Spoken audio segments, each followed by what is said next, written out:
What's up, everyone? Nick from Comic Culture here. It's time for Nick at Night, my weekly comic book review show. Let's get into the books I read this week. Now, I didn't read a ton of books. I want to know how many books you guys read this week. It's one of those weird 5 Wednesday months where they spread some stuff out. I have like 6 or 7 books we're going to get into, so let's do that right now. Starting with Marvel, the only Marvel book I think that I read this week was Imperial issue number 4. I loved issue number 1. I like the idea of all the different characters that they included inside of the story, this big cosmic drama. We had this assassination attempt to try to disrupt this like peace agreement kind of a thing we're trying to figure out right now. A lot of resources being shared. This giant cosmic station was being built and it needed materials and whatever it was, right? It kind of like lost the narrative over time, to be honest. So the issue number 1 was spectacular, but issue 2, 3, and then this one here, finishing it out, it got more and more complicated. Like our attention was being pulled in so many different directions as to like who's really pulling the strings behind the scenes. So like, is it these mysterious people in the beginning playing their little board game? Was it the Wakandans trying to mess with everything? Was it the Inhumans coming in? Was it what the Kree or the Skrulls or whatever it was? There were so many areas of attention that you needed to give. And I was like, I just don't understand what's happening in the story. I lost the narrative completely throughout my experience. Now, the art was pretty cool. I mean, there's a lot of work to be done here. A lot of different types of characters are in here. Plus you have the element of being in space and spaceships and stations and things like that and things blowing up constantly. So from a visual point of view, there was a lot of work done, but from a story perspective, it got a little muddy. It got a little bit overcomplicated, I thought. So it didn't really enjoy this series overall. Issue number 4 is out. There was some tie-ins I didn't bother reading. There's probably going to be some wrap-up issues coming as well. I haven't really looked at the solicitations yet, but I expected more from this one. I didn't get it. What'd you guys think? Let's pop over to DC next. We have Batman and Robin Year 1, issue number 12. This was a beautiful end cap to this entire series. One of those books that will live on forever. It's easy to recommend to somebody. Grab the hardcover when it comes out. Tell your shops to order this book. It's going to be one of those books that you can point to forever. Like I said, for new readers, for old readers, people who haven't checked this one out yet, it's going to be an easy sell going forward. Now, it has a lot of vibes that we're familiar with. We have animated adventure vibes. We have Year 1. We have all these great source material this book pulls from, but it is telling its own unique story as well. It's all about Clayface. It's very grounded. It has like some gangsters coming in. It has Two-Face. It has a lot of familiar characters that anyone is going to recognize and love. Plus, you have this great relationship between Bruce and Dick Grayson and how they're growing up and how they're trying to hold it together, not only as like their Batman and Robin personas, but also at home, trying to make sure everything's on the up and up for when child services comes by and things like that. There is so much heart inside the story. It's incredible. Not to mention Sam Nee's art on here and Lopes on the coloring. That team alone made this book something extremely special. So I highly recommend checking this one out. It's going to be an evergreen collected story.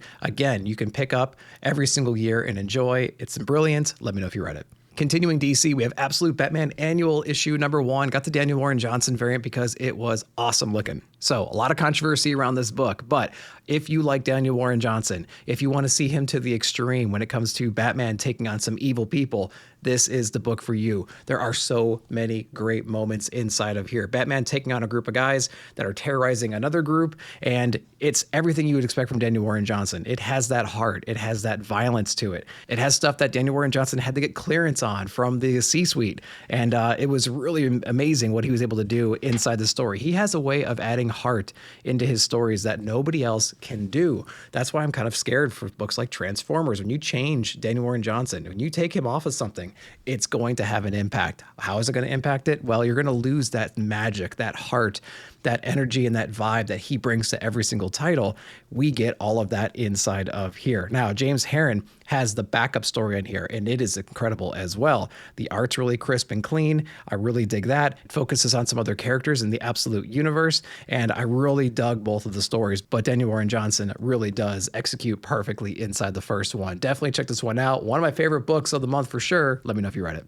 Next up from a superhero comics, we have Vendetta Vignettes, issue number 1, a great little horror anthology story written by Monty Keene. We have a few different guest artists on here, Victor Alpi and Misimo. Hope I'm pronouncing those right, but we have 3 different stories in here, all focusing on different monsters. We have this detective who's taken on some threats, and there's some giant beasts going around. He's got some experience here, and so we're having to deal with all of that incredible interior artwork. It's got like that punk rock grittiness that you'd expect from a superhero comic for sure. Just so many cool little stories inside the book. And it's a great price point as well. You can pick these up over at superherocomics.com. If you're a fan of the channel, you know I'm grabbing all these things anyways. Just wanted to give this one a shout out because it was really fun, man. I love reading these kinds of books during the holiday season, and this one was pretty entertaining. So make sure to check this one out if you haven't yet. Dark Horse Comics has Robo Wolf issue number 2. Jake Smith on this one. We met Jake Smith over at HeroesCon this past year, looked at the original pages for issue number 1. I don't remember if 2 was in there, but the dude's an incredible artist. He's a great writer too. This has so much humor involved. Over the top 90s action as well. If you love 90s action films, if you love early like X-Men titles or X-Force, whatever it is, you're going to love the aesthetic of the characters themselves. And there's so much humor and just insaneness inside the story itself. Origin story for our hero and villain right here. They're at each other's throats at the moment, but they weren't always. They were some friends back in the day. They were even teammates on this like strike force. We get to see how that all went wrong. Incredible origin story, great artwork, and just makes you laugh on every single page. Check out Robo Wolf, one of the best books of the week.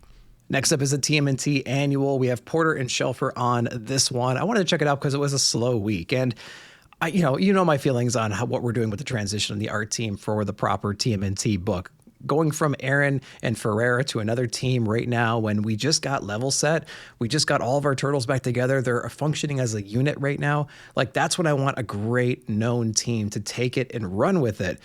I wanted to check out the annual to see what kind of a transition we're going to have. And basically, it's just the same as what we've gotten before. It's a retrospective look from different turtles' perspective, what they were doing when they were separated.